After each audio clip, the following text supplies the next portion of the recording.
ഈ കാലഘട്ടത്തിൽ തന്നെ ബഹുമാനപ്പെട്ട തങ്ങൾ പവിത്രതയാർന്ന ഇസ്ലാമിന്റെ അടിസ്ഥാന പ്രമാണങ്ങളിലൊന്നായ പരിശുദ്ധ ഹജ്ജ് കർമ്മം നിർവഹിച്ചിരുന്നു.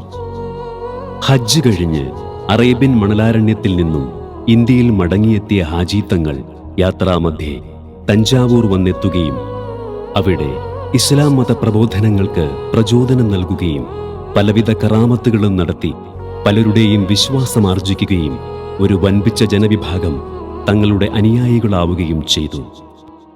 അനുദിനമെന്നോണം ഹബീബ് ഹാജി തങ്ങൾ അത്ഭുതകരമായ കറാമത്തുകൾ കൊണ്ട് കൂടുതൽ കൂടുതൽ മതവിശ്വാസികളെ തങ്ങളുടെ അനുയായികളാക്കുവാൻ സാധിച്ചു.